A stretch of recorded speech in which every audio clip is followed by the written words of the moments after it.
You can't give that which you have not. On the Rwandan youth, Kagame, Himbara, and the long memory of a broken country. Written by Gabriel Ndayishimiye. Chapter 4. The Burden of Being Called Son. By the time I arrived in Canada in 2016, on a university scholarship, yes, though I won't rehearse that justification here, I already did my time in Rwandan, and I'm not in the mood to plead again. The silence had fermented in me. It had aged. It had acquired a ritual dignity. I wore it like a borrowed suit. At a funeral I wasn't sure I was supposed to attend, it didn't whisper anymore. No. By then, it had learned to listen, patiently, cruelly. I didn't come to Canada to oppose Kagame. I didn't come with a manifesto. I didn't come to say anything at all. I came to escape the unbearable density of knowing things I could not speak. I came, to put it plainly, because I could no longer breathe without fracturing. This is the first lie we tell about exile, that it is brave. Most of the time it's just necessary. A nervous system learns its limits. Mine had learned. It was not courage. It was cellular. It was flight. You see, there is something grotesque about fleeing a country like Rwanda, something that warps even the most noble intentions. You become a silhouette, flattened, suspended between accusation and nostalgia. If you speak too early, you're dismissed. If you speak too late, you're complicit. And if you say nothing, you're exactly what they wanted. Mute, displaced, ornamental. So I was ornamental for a time. I played the grateful student. I laughed at the appropriate cues. I submitted my essays on time. I said Canada the way one says rescue, as though the word itself had hands. But silence, like God, does not forget. It waits. It sharpens. And mine had begun to accuse me. There are questions you carry for so long they begin to curdle. They don't demand answers anymore. They demand witnesses. And that is why, one night, in the suffocating quiet of a Montreal winter, I reached out to Himbara. Let's not romanticize this. I didn't write anything brave. Probably something bureaucratic, even apologetic. I was careful, too careful. The sort of care that comes from years of internal exile. The kind where the state doesn't have to jail you because you've already arrested yourself. Still, I pressed send. What followed was not epiphany. It was not fire from the sky. It was a question. His reply was brief, unadorned. Why did you write to me? Let that sit with you. Not welcome. Not thank you. Not even who are you. But why? A theological question disguised as a logistical one. And that was enough to undo me. I didn't know, or rather, I knew too many answers and trusted none. Was I looking for permission? Redemption? Was I trying to borrow his defiance, wear it like armor, until I grew my own? I wrote back, and rewrote, and deleted. The process felt less like writing and more like confessing. Not a confession of guilt. I still didn't know what crime I had committed, but the kind of confession that comes when the soul can no longer bear its own evasions. And so began the correspondence. Not a friendship. Let's not insult the complexity. It was a fissure, an aperture, a trembling in the architecture of my fear. His responses were sharp, dry, stripped of indulgence. He offered no comfort. He did not stroke my ego. He asked questions I didn't want to answer, but in doing so, he freed me. Because he did not flatter, He did not manipulate. He simply pointed. And I followed not into ideology but into clarity, and clarity is dangerous. It doesn't shout. It doesn't convert. It doesn't offer a flag to wave. It says, choose, and worse, now live with it. You want theology? Here's theology. God does not appear in the thunderclap. He appears in the question you dare not answer. I had spent my whole life praying to be spared from consequence. And now, in the cold exchange of those emails, I was being asked to account, not to the state, not to Kagame, not even to Himbara, but to the voice inside me I had muted for survival. I was still afraid, make no mistake, but now I had a witness, and that changes everything. Fear alone is a cage. Fear witnessed is a crossroads. We continued to write, slowly, unevenly. There were days I wanted to erase everything, return to obedience, that comfortable numbness. But the silence had shifted. It no longer protected me. It exposed me. It stood at the edge of my bed like a prosecutor. So I stayed. And in staying, something happened. Not revelation, not revolution, but resistance, the quiet kind, the kind that begins not with a scream but with a sentence. This happened, and I saw it too. That sentence, I'm learning, is a kind of liturgy, and every time I speak it aloud, I feel something in me breaking open. Towards the end of my first semester at Huron University College, as it was called back then, though I know certain colleagues who bristled at the university college branding, I found myself drifting towards something like momentum. I was beginning to feel the edge of my own questions. Not the answers, mind you, just the weight of asking out loud. Huron College. I still call it both, depending on mood. There was one professor, a friend now, who insisted on college. He had his reasons. Something about academic integrity, about not diluting the heritage. I never quite understood his rationale, but I didn't blame him. He was a Huron man, old school, one of the few who wore the place like a second skin, not a resume line. I admired that. Anyway, Huron had this program, CURL, the Center for Undergraduate Research Learning, a student-focused initiative that gave undergraduates the chance to pursue independent research with some modest funding and faculty mentorship, the kind of opportunity that whispers, if you're paying attention, this could change something. Applications for the summer opened in the fall. I was still catching my breath from immigration paperwork, dormitory loneliness, and cultural confusion, but the idea stuck. I had always been the inquisitive type, or depending on who you ask, the insubordinate type. Either way, I was curious. I remember sitting down with a professor to talk about it. She was kind. She didn't flinch when I said I wanted to research corruption and neo-colonial influence in African economies. I told her about David Himbara, his background, his break with Kagame, the books, the speeches, the bitter clarity in his interviews.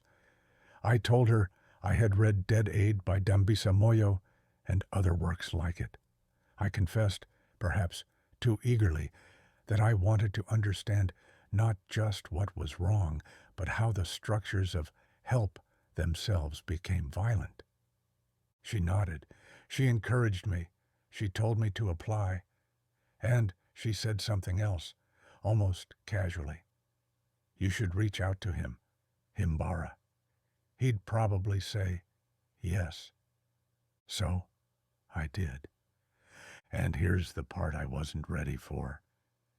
He didn't hesitate. He responded quickly, directly. There was no performance in his voice, none of the ceremony I had come to expect from important men. He said yes, he would support my research. He'd even coordinate with my professor. But then, just as casually, he added something that jolted me sideways. Son, there's nothing in Africa. The future is in Asia. He said it plainly, almost too plainly, like a fact so obvious it didn't need defending. I remember staring at those words in my inbox. Africa, nothing. Asia, everything. He wasn't trying to be cruel. He was trying to orient me. But I flinched, not because I disagreed. I didn't yet know what I believed, but because something in me had wanted permission to linger in the wound. I wanted to study the damage. He was asking me to look elsewhere.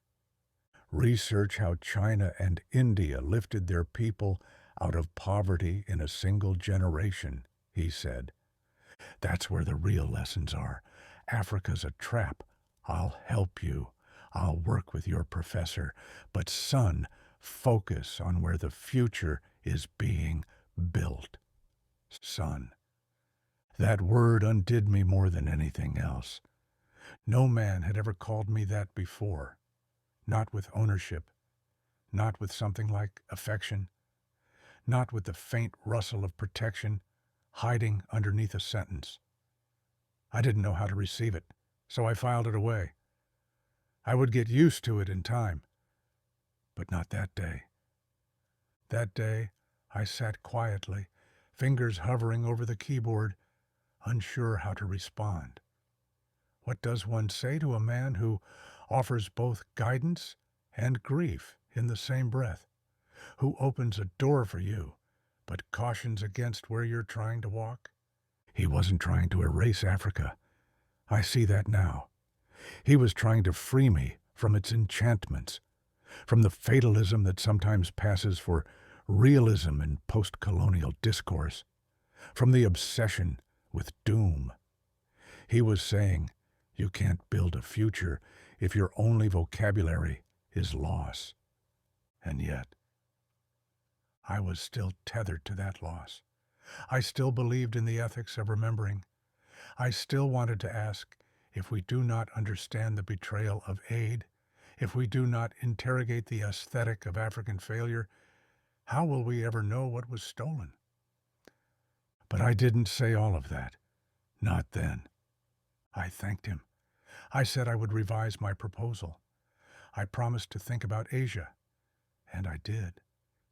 But part of me held on to the original instinct, to ask about what had been done to us and what we had done to ourselves. That was the beginning of something, not just academic inquiry, not just mentorship, but confrontation.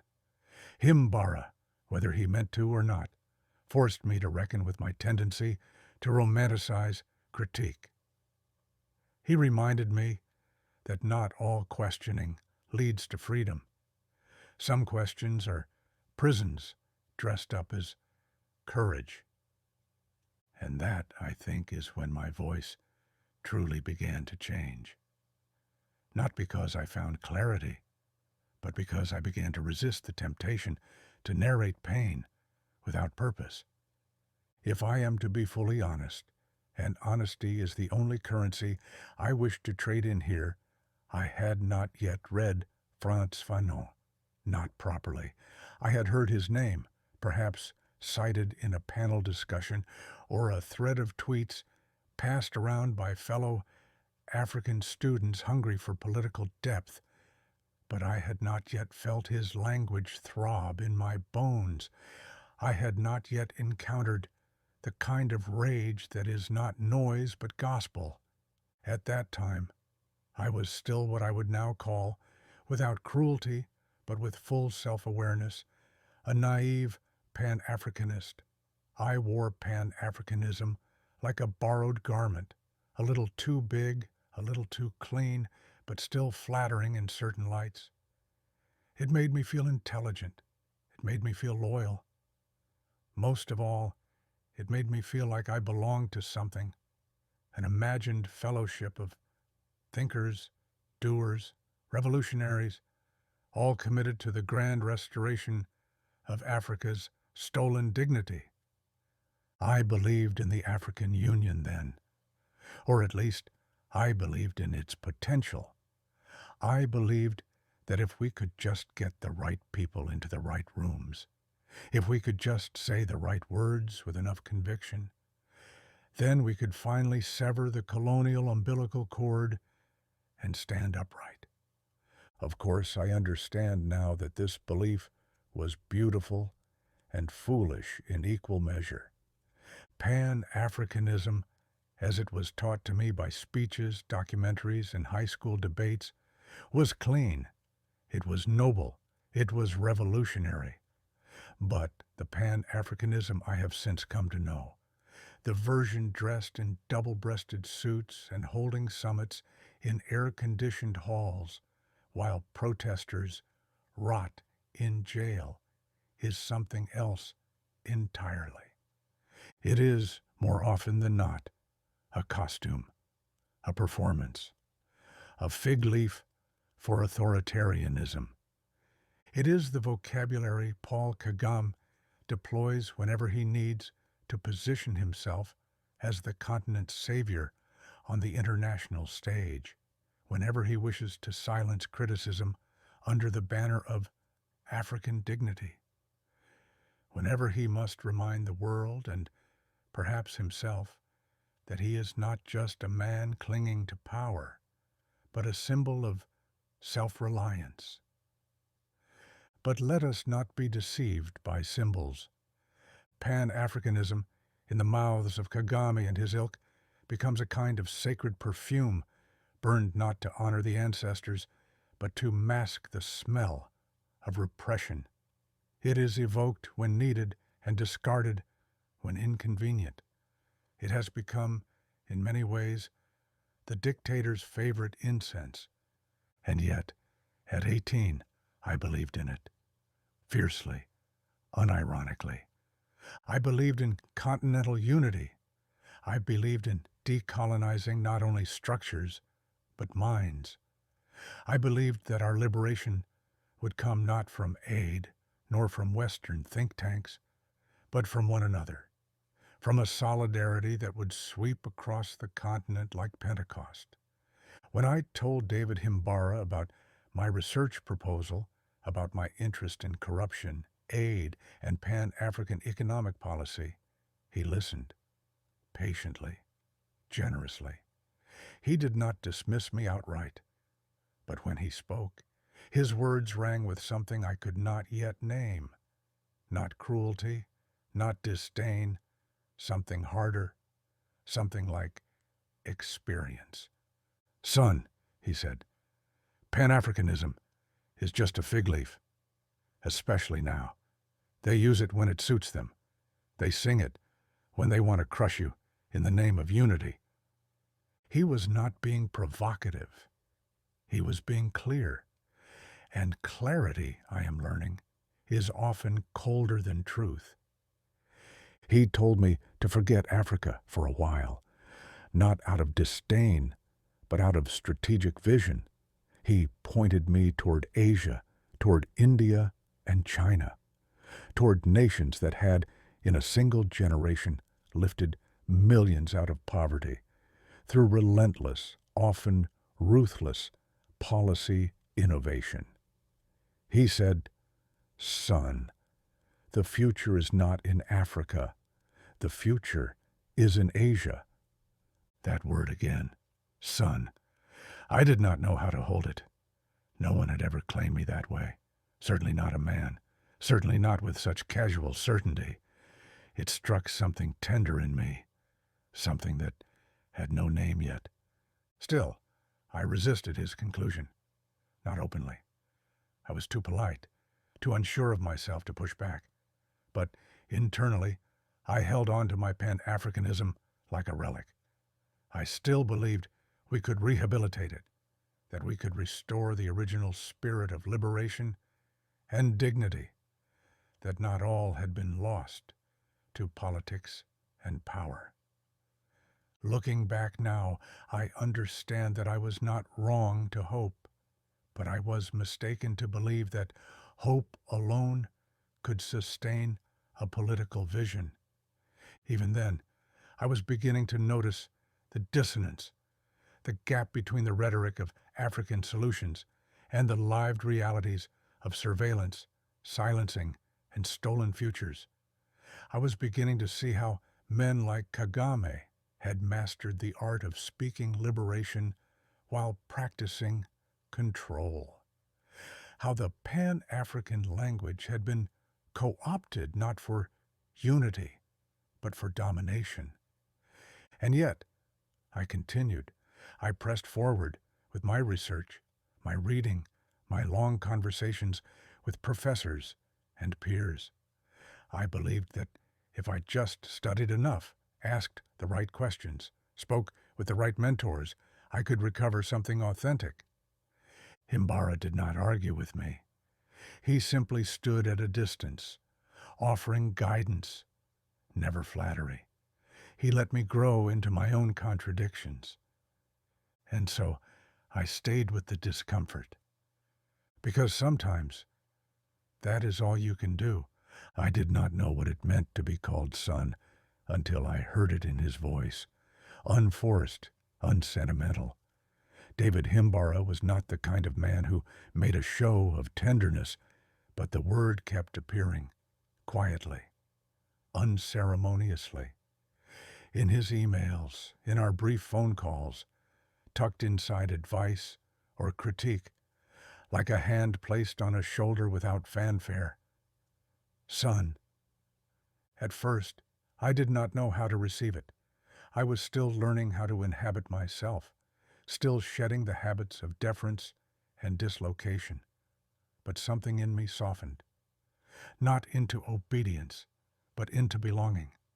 I did not yet know what it meant to be fathered, but here was a man, exiled and unbowed, who had chosen to name me his son, not by birthright, but by burden. And the burden was knowledge. By 2018, I had become a quiet student of his work. I followed his essays, his speeches, his furious dance with Kagame's regime across the battlegrounds of the internet. He was tireless, not theatrical, tireless. He documented with the diligence of a man who knew what forgetting could cost. When he published Kagame ate Rwanda's pension, I bought it immediately. I remember the moment I opened the book. It was not literature. It was not meant to be. It was indictment, testimony, a surgical excavation of numbers, documents, and buried truths. He had gone deep, too deep for comfort, and not just for Rwandans, for the Western institutions and investors who had long profited from the myth of Kagame, the benevolent autocrat. Reading that book, I understood something I had only felt dimly before. This was not mere critique. This was risk. This was war in prose, and it made me go looking for more. I traced his earlier works, the white papers, the open letters, the archival excavations. I studied his transformation, from Kagame's economic advisor to his most precise and unrelenting critic. Not a prophet in sackcloth, but an accountant in exile, wielding spreadsheets like scripture. This is what it meant to witness. And slowly, something in me began to shift. Not all at once. I was still writing like a student, still hiding behind language that sounded critical but said very little. But under the mentorship of my Curl Fellowship, within that strange little container of academic generosity, I began to feel the fault lines move. My mentor did not rush me. She asked questions gently. She encouraged me to find specificity, to leave behind generalizations, and pursue mechanisms. What did I mean by corruption, Could I trace it? Could I show its structure, its flow, its gatekeepers? Could I name its beneficiaries, not just in Africa, but in the West? And if I could, what would I do with that knowledge? These were the kinds of questions that pulled me away from rhetoric and into reality. My research began to change shape. I no longer wanted to write about neo-colonialism in the abstract. I wanted to write about development banks, about debt cycles, about pension funds siphoned into presidential slush accounts, about the NGOs that served as laundering machines for influence, about Canadian mining companies operating with impunity in resource-rich partner nations. I wanted to trace the machinery, not just lament its noise. My tone changed too. I became less angry, more surgical, less Pan-African, more transnational. I no longer believed the problem was Africa. I began to understand it was architecture, a system of global complicities, of which Kagame was not the anomaly, but the template. And yet, Africa was still the wound I touched first. So I stayed with it, narrowed my focus, tried to ask better questions. My fellowship became a kind of training ground. My mentor never told me what to think. She asked what I was willing to learn. And through it all, I kept returning to Himbara, not as an oracle, not even as a guide, but as proof that exile could become clarity, that the voice I was shaping could be honest without being loud, that one could be angry without being reckless, that a man could be broken by power and still rise, not to rule, but to write. The word son began to mean something else, not just affection, not just mentorship, but inheritance, not of ideology, but of discipline, of responsibility, of refusal, because to witness is not enough. You must also know what to do with the evidence. Voice does not arrive all at once. It comes in stutters, in accidents, in the debris left behind by things you do not yet have the language to describe. For me, it began quietly. After my first year of university, during the summer of 2017, in a place so idyllic it almost felt staged. A summer camp up north, Huntsville, Ontario. There, beneath the soft tyranny of cottage country beauty, I encountered something I had not yet fully named: race. Not as a theory, not as an academic module, but as the shape of the silence that followed me through every interaction, every glance, every decision to explain or not explain where I was from, how I spoke, what I believed, what I feared. I was one of the few black staff members, perhaps the only one, depending on the week. The questions came dressed in politeness. The curiosity never arrived alone. It came holding hands with assumption. It was not malicious. That is what made it harder to confront. It was soft, but it pressed. Where are you really from? You're so well spoken. Your English is amazing. Africa. That's incredible. What's it like there? I smiled. I answered. I joked. I edited myself. I swallowed discomfort like it was part of the contract. But something began to shift. I did not yet have the vocabulary. I did not yet have the rage. But I had the question. Why am I always explaining myself? Why did every conversation feel like an audition? When the academic year began in the fall of 2017, I returned to Huron changed, though I would not have admitted it then. I was still learning how to read my own discomfort, but I knew something was opening. And thanks be to God, Huron Center for Global Studies gave me room to stretch. It was interdisciplinary, yes, but more than that, it was generous. It allowed me to define learning not just as performance, but as excavation. I was given room to question not only the world, but the frameworks through which I had been taught to understand the world. The first book I read that semester, outside of the syllabus, snuck in between assigned readings, was Born a Crime by Trevor Noah. It was not part of my coursework, far from it, but it did something that academic writing had not yet done for me. It spoke in a voice I recognized, casual, wounded, playful, furious, afraid. It made me laugh and ache at the same time. It made the brutality of apartheid feel human and therefore unbearable. That book opened the door. Soon I was reading more. Bell Hooks came next, assigned in a course, though I would have found her eventually. She spoke with surgical tenderness about love, race, gender, language, longing. She made me feel that writing could be both scholarship and salvation. That writing was not just for publication, it was for survival. My reading changed, and as it changed, so did my writing.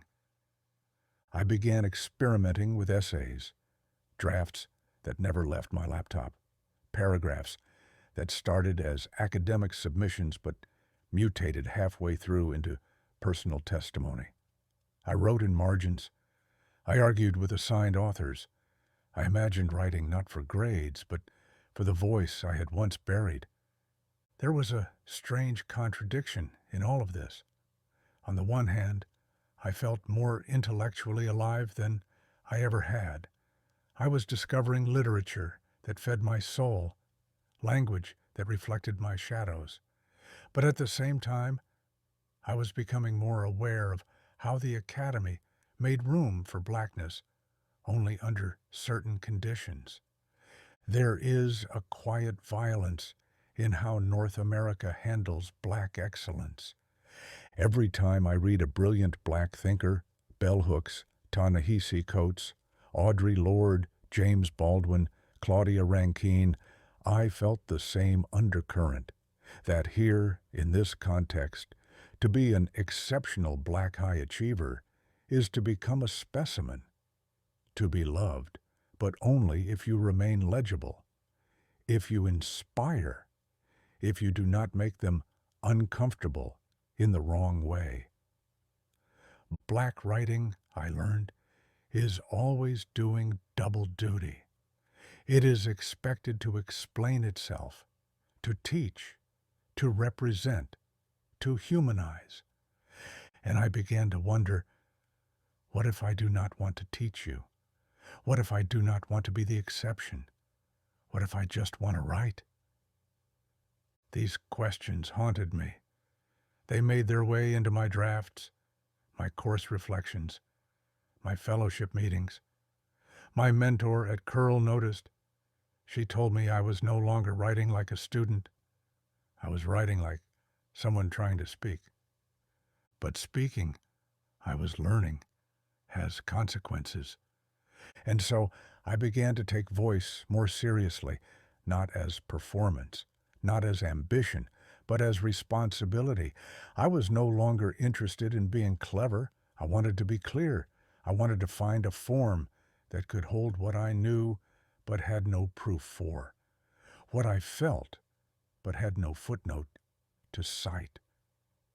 And always, underneath it all, the voice of Himbara remained, not guiding me, watching me, asking without words, "What will you do with what you know now, son?"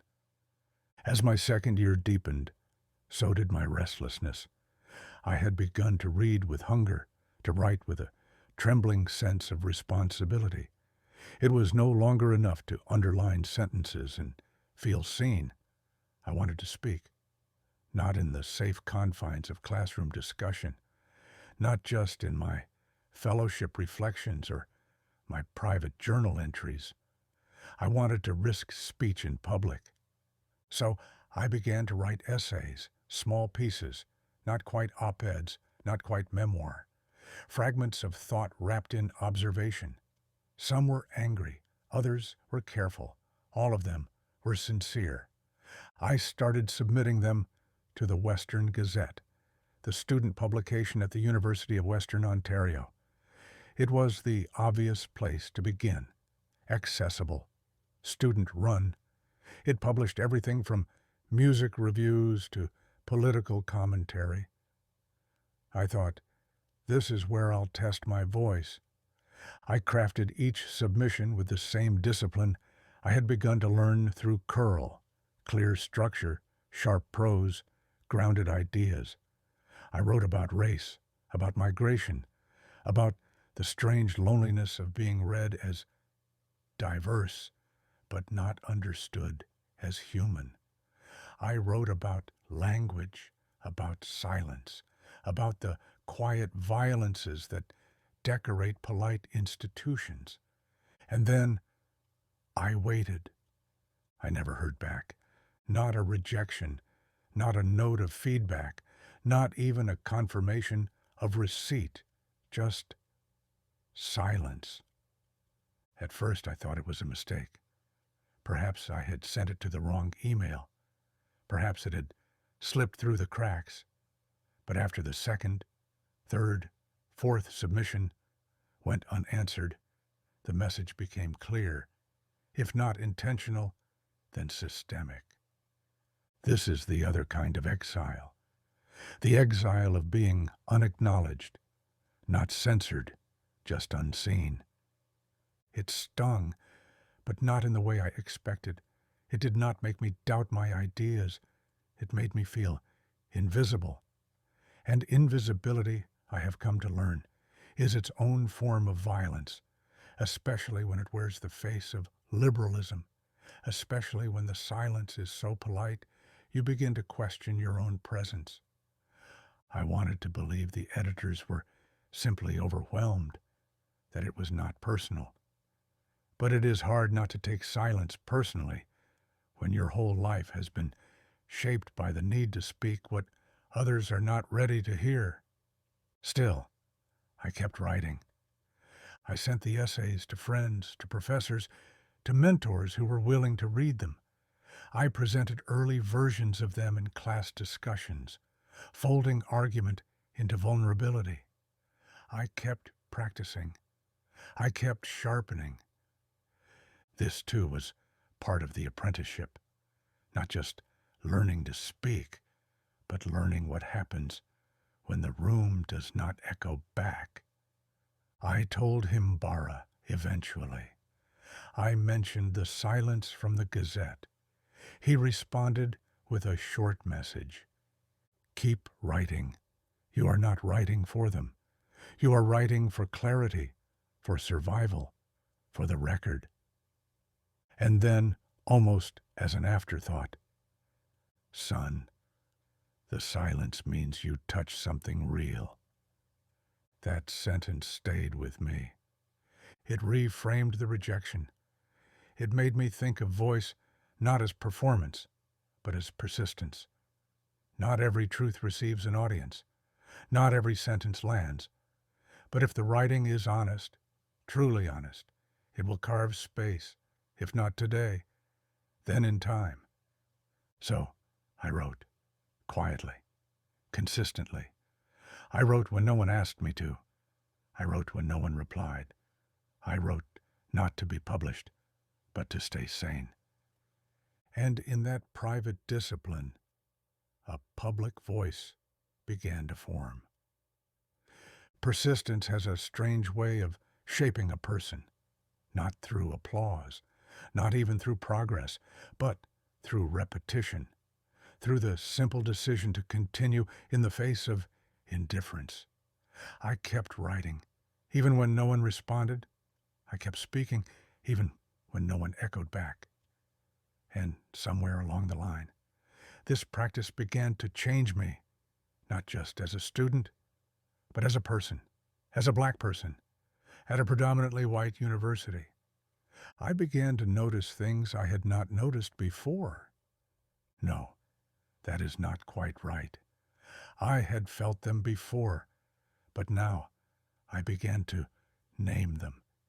It is difficult to explain what it means to become conscious of your color in a system that pretends not to see color.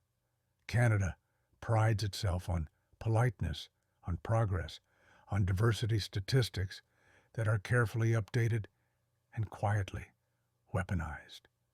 But for the black student at a mostly white institution, there is always a moment, often early, when you begin to understand that your presence is not neutral, that it means something, that it makes people shift in their chairs without knowing why. For me, that consciousness began in parallel with responsibility. At the end of my first semester, still in my first year, I had been elected to serve as the residence representative for O'Neill Ridley House at Huron. It was a modest role, mostly concerned with residence events and community building. But it was also my first entry into student governance, my first taste of institutional rhythm, and I paid attention. By my second year, I had been elected again, this time as the Center for Global Studies Department representative on the Huron Student Council. It was not a large body, but it was precise, and it taught me more than most textbooks ever could. Canadian student politics, by which I mostly mean white, upper-middle-class Canadian student politics, was a performance of order. Meetings resembled miniature parliaments. There were motions, seconds, votes, minutes, policies. No one shouted, no one interrupted. Everything was articulated in soft, procedural language. It was both admirable and unnerving. I watched closely. I studied tone. I studied posture. I studied how power moved, not with aggression, but with fluency. These students had grown up in systems that had always presumed their legitimacy. They did not need to fight for space. The space was designed for them. I worked in the Huron Library during that time. Quiet job, predictable hours, but it gave me access to conversations, to networks, to the rhythms of intellectual life on campus. Slowly, I began building something like social capital, learning how to speak in ways that signaled I belonged, even when I was not sure that I did. And somewhere in the midst of that observation, I began to develop a kind of fascination with student politics, not as a career path, but as a language. I began to imagine running for student council president, not for the title, for the test. Could I do it? Could I translate myself into the idiom of power without losing my voice? At the same time, another impulse was growing. It was toward research, but not the kind I had been trained to admire, not the sweeping analysis of African economies or international policy. This was closer, sharper, personal. In the early months of winter 2018, I approached one of my professors in the Center for Global Studies and asked her to supervise me in an independent summer study.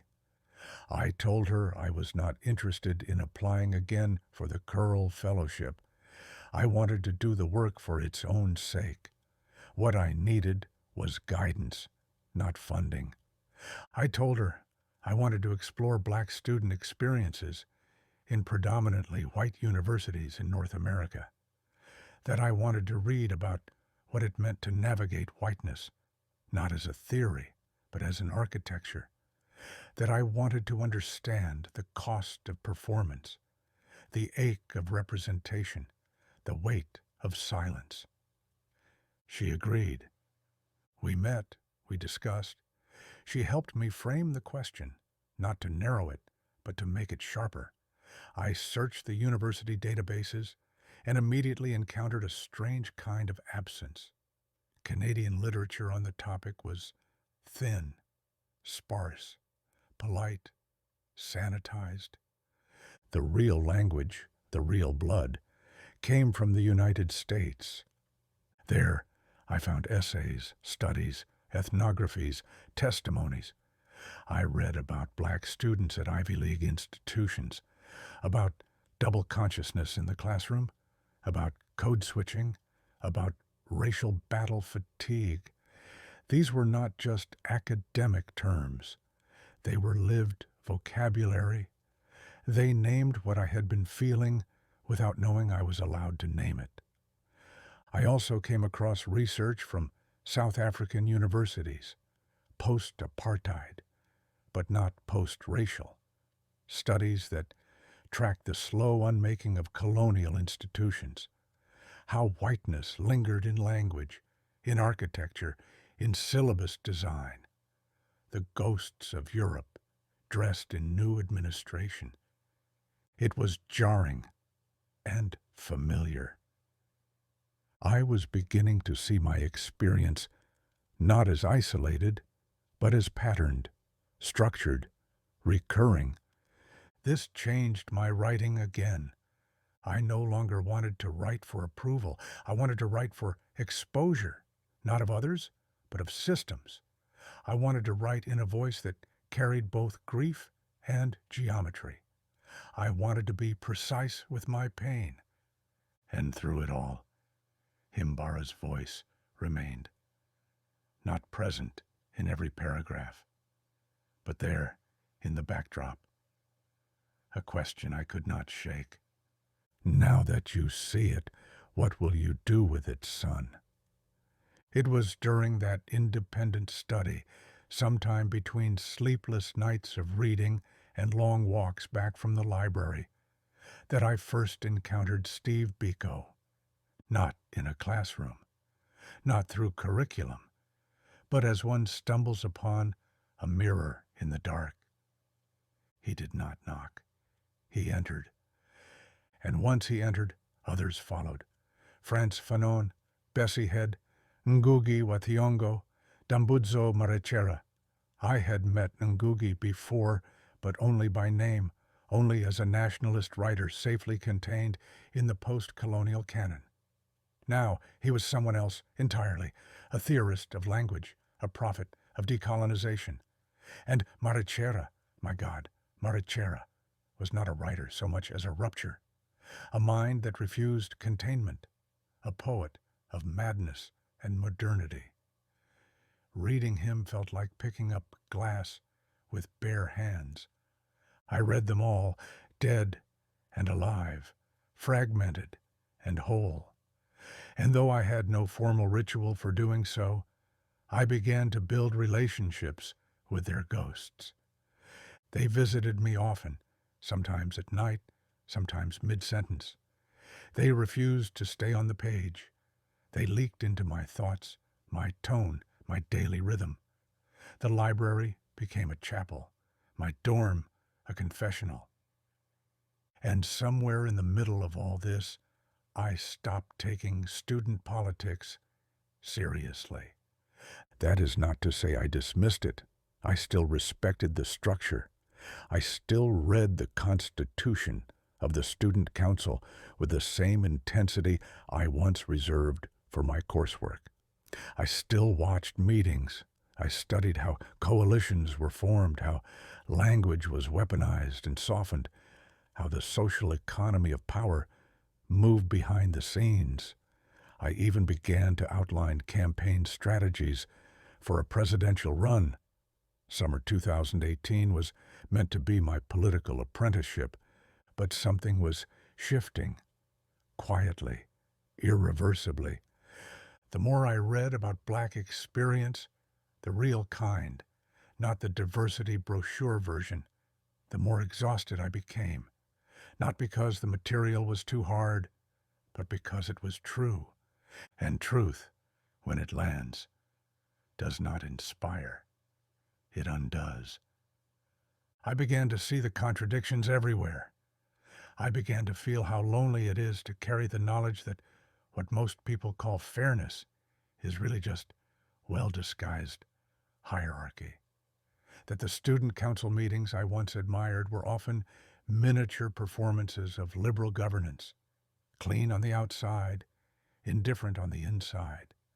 By the end of that summer, I was emotionally drained, not broken, just emptied of illusion. Student politics began to feel like a grooming ground for future bureaucrats, earnest but compromised, full of slogans but hollowed of urgency. It began to feel like a polite waiting room for those who planned to graduate into nonprofit management or public sector ambition. Nothing wrong with that, of course, but it was no longer mine. My interests had turned elsewhere. I was now more invested in interiority, in thought, in writing, in the subterranean work of consciousness. I was interested in memory, in ghosts, in literature, as resistance. I was learning how to treat my personal experiences not as accidents, but as data. My everyday life had become a site of study. When someone mistook me for another black student, again, I wrote it down. When a professor avoided eye contact during a discussion on race, I noted it. When I laughed too hard at a joke I did not find funny, just to ease tension, I tracked that too. My life was becoming ethnography, not for a thesis, for survival. And the voices of the authors I was reading no longer stayed on the shelf. They interrupted my thoughts. They questioned my instincts. They forced me to slow down, to sharpen, to feel. I still remember a line from Biko that would not leave me. The most potent weapon in the hands of the oppressor is the mind of the oppressed. That line did not feel like theory. It felt like instruction. So I began to chart a different path, not toward office, not toward prestige, but toward clarity. I would still attend council meetings. I would still volunteer. I would still speak when it mattered. But I had begun to understand something that changed me fundamentally. To be black and conscious in a place like Huron was not simply a matter of representation. It was a matter of excavation, a matter of spiritual discipline. I was no longer campaigning. I was preparing. It is strange how a book can enter your life without warning and leave nothing unchanged. During that summer and the months that followed, I lived inside books. I do not mean that metaphorically. I mean they became my walls, my weather, my clock. I woke up with their voices in my head and went to sleep with their sentences echoing beneath my ribs. Steve Biko taught me that black consciousness is not theory. It is therapy. It is a reclamation of self long before it is a strategy for change. He reminded me that we are not fighting for integration. We are fighting for wholeness. Frantz Fanon broke me open.